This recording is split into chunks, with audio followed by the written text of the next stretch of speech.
William Ruto throws the blame on ODM leader Raila Odinga for Jubilee's failures. What's underneath your mask?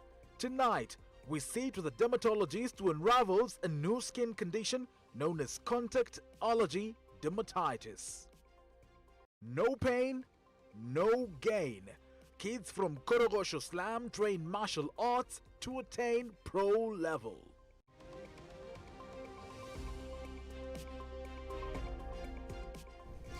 Good evening and welcome to Breaking Today News right here on Switch TV. My name is Lincoln Ombogo. Our sign language interpreter is Michael Maithia. We are live on Facebook, YouTube and Twitter. On YouTube, we are live as Switch TV News. Send in your feedback to our SMS line 111 and at Switch TV Kenya and at Lincoln Wumbogo. Now, Deputy President William Ruto has dismissed Raila Odinga's statement that the Jubilee government failed in the delivery of its manifesto, the promised creation of 2 million jobs for the youth. According to the Deputy President, Raila Odinga brought confusion into the party by introducing the Building Bridges initiative. Take a look. Speaking in Kericho, the Deputy President has blamed his political rival, Raila Odinga, for confusing Jubilee government's priorities and replacing it with a Building Bridges initiative. Kwa sababu nyinyi mumekuja mukabadilisha priorities ya serikali yetu na mukakuja mukasema ya kwamba mambo ya Big Four, mahali nafasi za vijana, nafasi ya kufanya kazi zaidi ya milioni 1 zingepatikana, mukasema hiyo sio priority. Mukatuambia ingine inaitwa kubadilisha katiba ambaye italete nafasi moja ya prime minister na ingine sijui ngapi ya wabunge ndio priority. Hiyo ndio sababu ile nafasi haijapatikana. Cementing their newfound love after their long-term enmity, former Bomet Governor Isaac Ruto has shown his support for the DP. I'm not here because you are Ruto and I'm Ruto. No, I'm here because your ideas are okay for this republic. Mimi nataka tusukume ideas that are going to improve the well-being of the people. Kikuyu MP Kimani Ichung'wah has taken job on Senator James Orengo for double standard after calling off government in its endless borrowing and still pushing for BBI that will cost Kenyans billions of money. Kuambie ile ukweli kamili ni ya kuwa ile mzigo wanataka kuwekelea Wakenya na BBI, hiyo itafanya Wakenya waende waombe pesa zaidi. Itafanya Wakenya wataksiwe zaidi. Therefore, don't contradict yourself. You cannot be pushing BBI on one hand, and on the other hand, you are telling us that we cannot go for more public debt and we can't tax Kenyans more. The tug of wars between the two political sides continues, and the movements of politicians from either parties is evidence the political landscape in Kenya is taking shape. Reporting for Switch TV, my name is Joan Kutuny. Thank you, John Coutinho, for that story. Moving on, Court boss Francis Etwoli has warned coast political leaders affiliated with the Deputy President against being misused for the DP's political gain. The trade unionist and KANU Life member says the DP will betray them should he ascend to the top seat. Etwoli was speaking at the burial of one of KANU members' father in Rabai. Nitakuja na mtindo wa kuwasomesha information technology.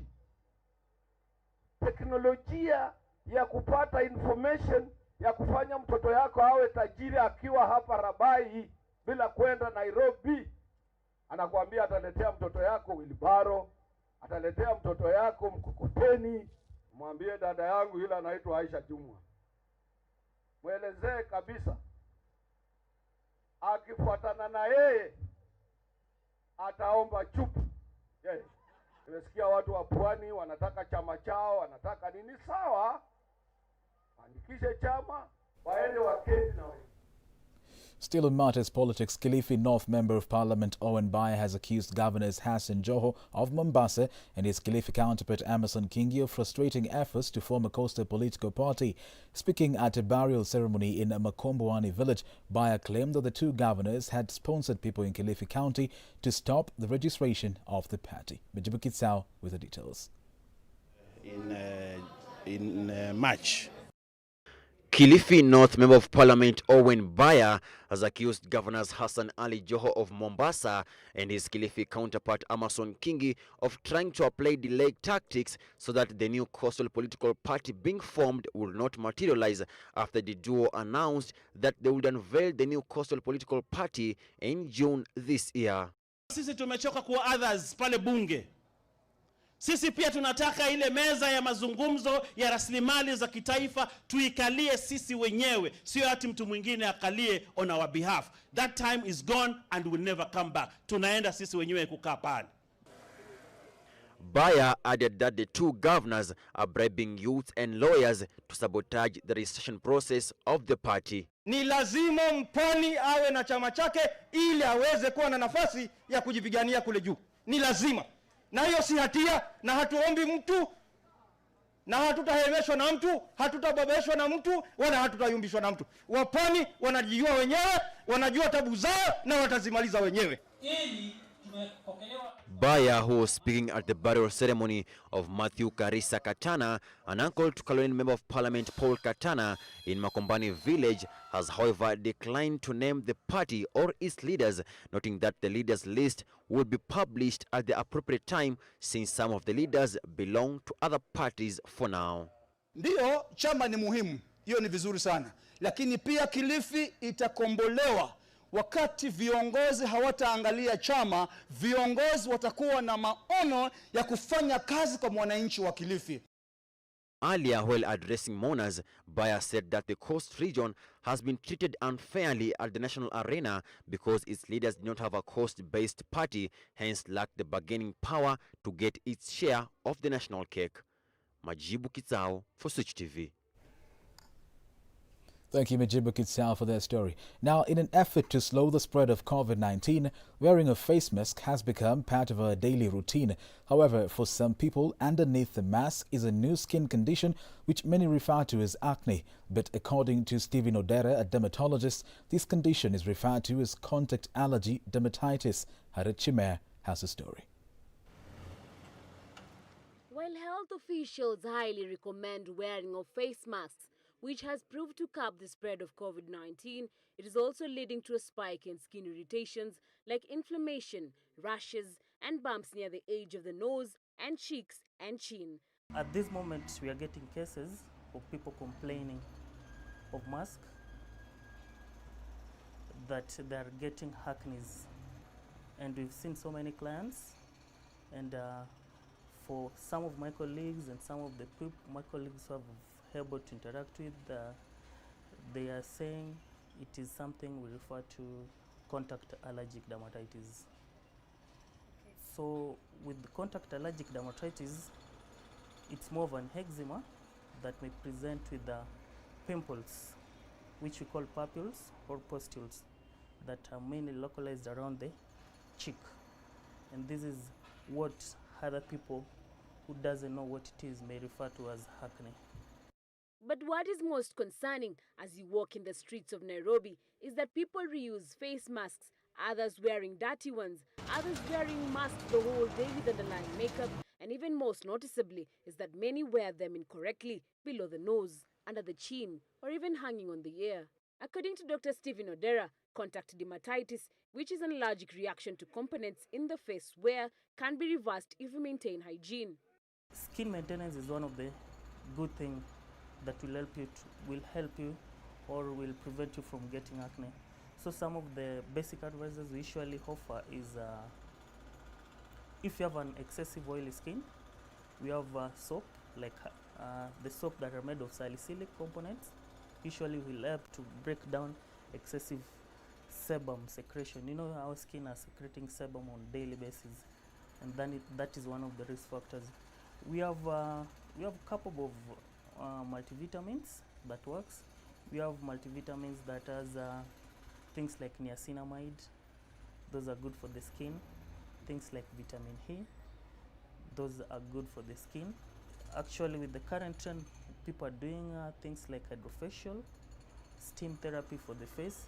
You know, those one can help you, or can help you not easily get an acne.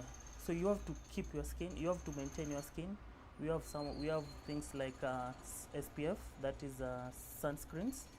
Those can help you to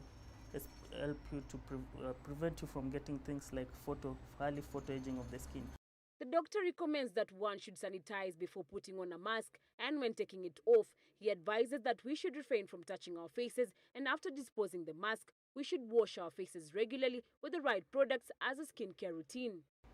For those people who are using reusable mask, like the cotton one, okay, we do encourage them. You should not wear it more than once, or if you do, you should wash it, because every day you sweat. You know, our skin, we have a bacteria that refers a normal flora. It's very normal in the skin.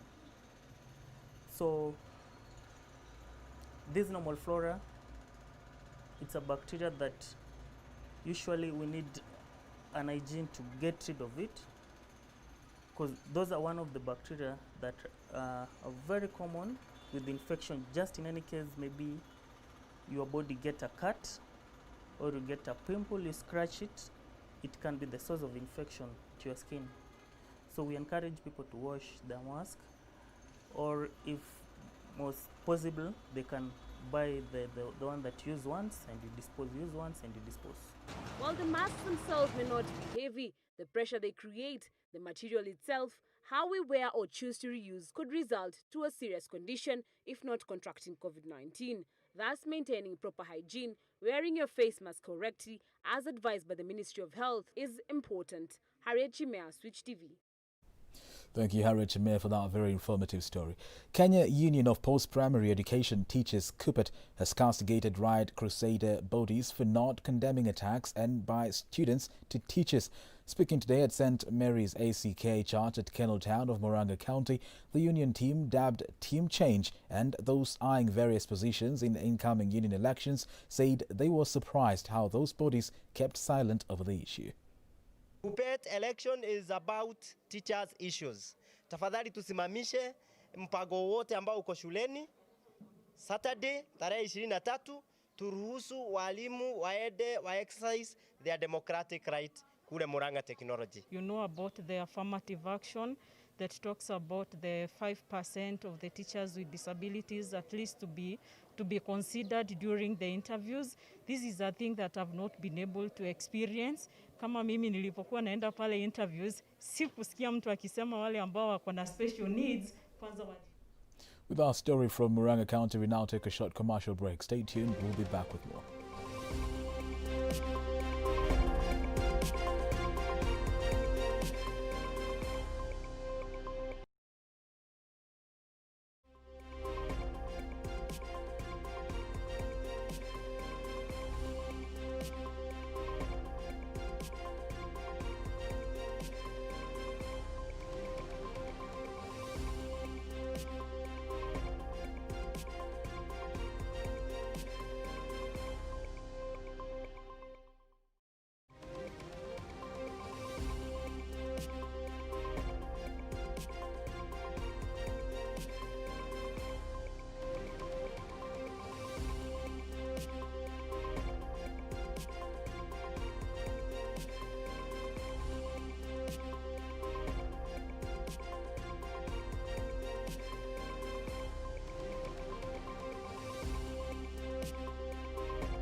Welcome back and thank you for keeping it Switch TV. We are live on Facebook, YouTube and Twitter. On YouTube, we are live as Switch TV News. Send in your feedback to our SMS line 111 and at Switch TV Kenya and at Lincoln Wumbugu. The alarming increase in crime among students across the country has sparked a series of emotions, raising eyebrows and leaving behind a chain of blame games. Our reporter Hadia Mosiwa had a vast discussion with Edith Ora, who is a psychologist, and this is a second segment of the discussion. Were living apart, either because of work, and now most jobs closed down. So parents were back at home. Maybe these parents, because this was an unplanned thing, the resources ran out by the first month. Because remember, nobody gave people guidelines what to buy. True. So what are people buying? Lots of tissue papers. And no food. And no food. Yeah. So the stocks were running out by the third week. And we saw when people were trying to give food to the people, you saw people fighting and struggling and scrambling for food, and even people getting injured because there was no food. Suddenly you realize no one explained to the masses, this is what is basic. Buy dry foods, use your food wisely, because we need it for we don't know how long this would be. So you see, already there's no food in the house. Already there's no schooling. Already there's no Wi-Fi. And there's no money coming in. So how do a parent who has got a 3-year-old, a 7-year-old, a 13-year-old, an 18-year-old, a 20-year-old, and a 20, what do you expect in that house? They're in a one-roomed house. So, and because of the lack of certain things that were basic, and the lack of being able to travel out because there are restrictions, then every small answer that is supposed to be corrective becomes punitive. So the wife asked the husband, we don't have food for tomorrow. When all that, you finish all that. So they start exchanging. And what actually see, there's an exchange. True. But in the exchange, somehow food comes. So they also learn, if I also insist, I will get what I want. 1 week, 1 month, 3 months, and the children have learned their parents much more. The things they never knew, maybe they never saw their parents fight. This time they've been fighting. Because if the man used to go out and come back at 11 in the night, there's curfew, so there was no going out. True. If the man used to stay out the whole day going to work, whether he worked or he stole or he did whatever, there's no going out, no going to work. So there were all of them in their family. So chances are, children also observed, and they saw a lot of violence even in their home. People should not say that the violence that is COVID contributed is intentional, in as much as it's global. If you look through media, you look through everywhere, you find there's been pockets of violence across the globe. There have been more suicides during this COVID time. There's been more depression during this COVID times. There's been more drug use, illicit drug. There's been more funny things happening this time. Just because the world was put into a prison and many people were not emotionally well. There's a difference between being mentally unwell and being emotionally unwell. Because you can be mentally sick because that's how you've been born with that nature. But you have medicine. You know that every month, every day I swallow this medicine and I always know what to do. And I know when I've not taken, I know this can happen. But there's also there's also that emotional wellness that you can get so much information, a lot of pressure.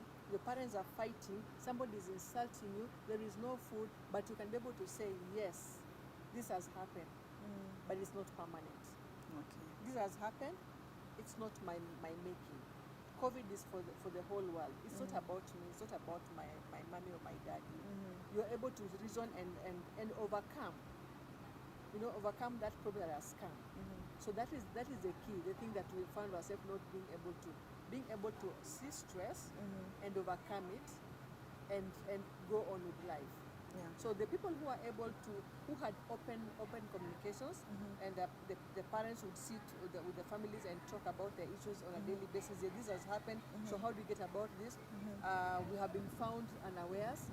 We didn't have any other source of income, so how can we get about this? Those are the families that you find, even in the 9 months, as a family they've grown stronger, they've been more bound, because parents have sat with their children and said, you you can roll the groundnuts and sell at the doorstep. You can go and fetch something and you sell.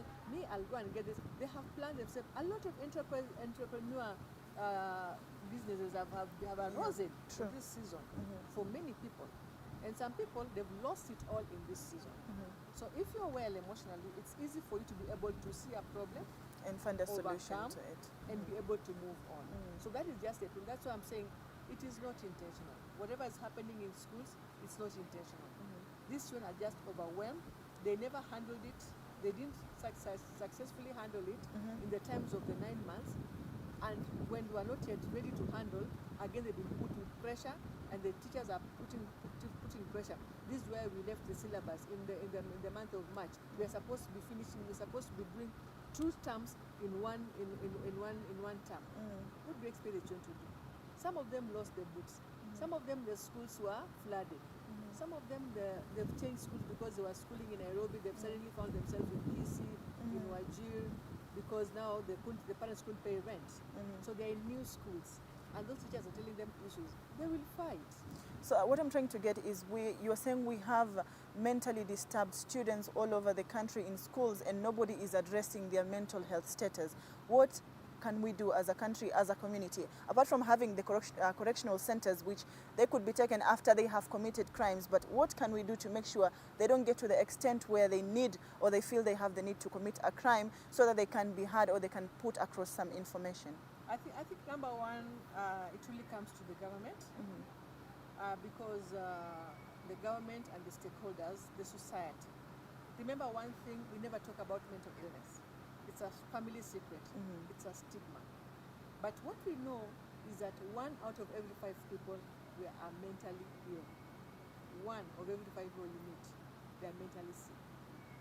Fortunately, only maybe 1% of those mentally ill people land in the hospital.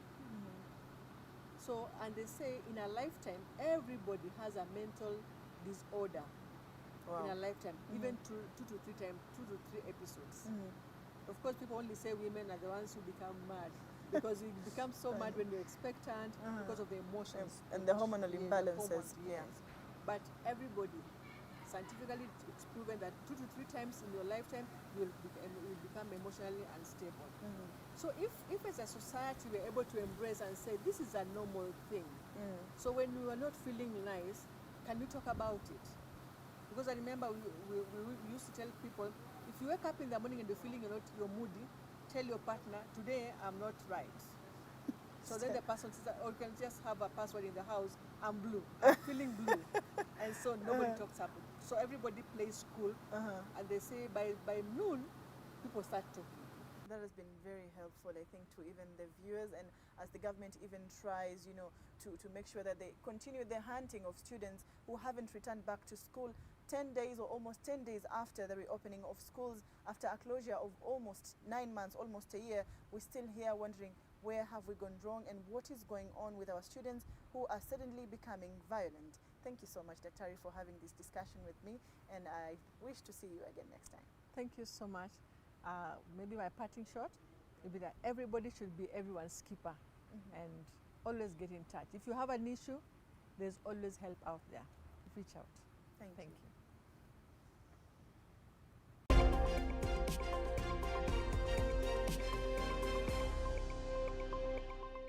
WhatsApp is delaying updating its privacy policy following mass confusion over what data it shares with its parent company Facebook. Last month, WhatsApp began notifying users of its updated terms of service and privacy policy, which people had to agree to in order to keep using the app after February 8th. One particular section of the policy sparked concern among users what user data is collected and shared with Facebook, which has lackluster track record around privacy and protecting people's data. The confusion surrounding the update has contributed to a mass of users moving to completing apps such as Signal. WhatsApp's update won't roll out until May 15th of this year. On the Friday blog post, WhatsApp emphasized that its platform features end-to-end encryption, meaning neither it nor Facebook can see users' private messages. It also doesn't keep logs of who users are calling or messaging. WhatsApp said it can see a person's shared location and that it doesn't share a user's contacts with Facebook.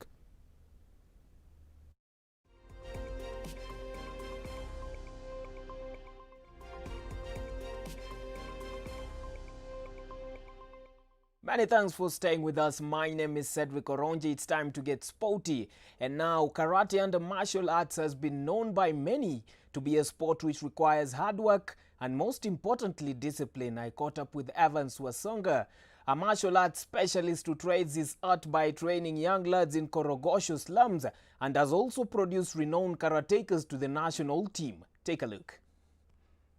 To me, karate naitumia as my talent. Because it's my talent na iko ndani ya damu yangu na ninaipenda sana na roho yangu yote. So my aim nataka nikiingia national team niweze kuwa the first person to take a gold medal in other countries.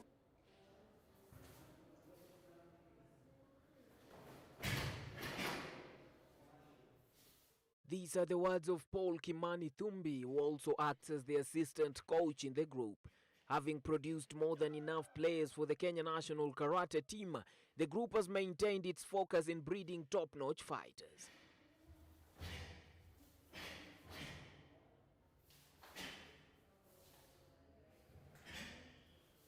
We do karate first and foremost for self-defense. That is understanding the environment that we live in. That is number one priority. Number two, for tournament, because we came to realize that karate also can be the tournament. And number three, and the most important also, is we do karate because we want to instill discipline among our youth in our community and youngsters. Nay, son. Despite being placed in the ghetto, Evans Wasonga has managed to mentor and train these young Turks, equipping them with proper martial arts skills. Son. Far from karate, the group is also known for breeding young players from as low as 8 years old in netball, football, handball and also basketball.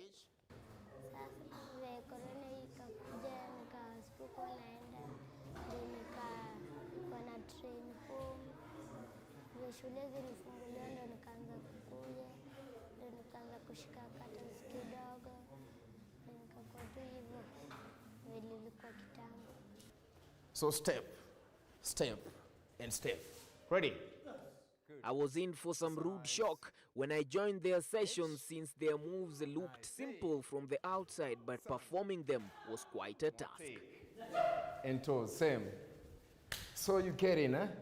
Since the group's inception in 2002, it hasn't been a rosy affair for them, considering they lack proper equipment despite them playing in the country's top-flight league. The other lady by the name Fabi, she also represents our country. So just imagine, these people are coming from this community. Now through the support from our organization, through the support of our well-wishers from abroad, if they can value the talent of these youngsters, if they can empower the serious team, technical team, to give these youngsters, to explore them in this competition. So we need to have our serious leadership in our Kenya Karate Federation. Equipments and gears. Because as karatekers, ukiwa kwa training unapata watu wanakuja kwa zoezi bila uniform. And the more mtu akona hizi uniform, inaweza kumpea moral na kuweza kujua kuwa nayo passion ya kufanya chenye anataka. However, the team is positive of better days to come after being inspired by fellow players who started off on their playing ground. Cedric Oronje, Switch TV. Now, the match between Manchester United and Liverpool, which was the most anticipated for the weekend, is currently ongoing. The teams have just received the first kickoff. And of course, you are seeing the pictures you are getting courtesy of Super Sport.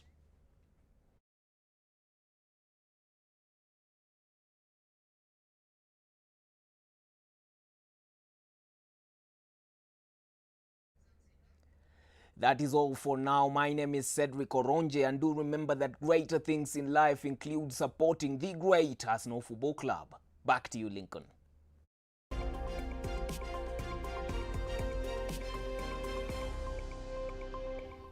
Thank you, Cedric Oronje. Well, that sports story wraps up our news broadcast tonight. Many thanks for watching.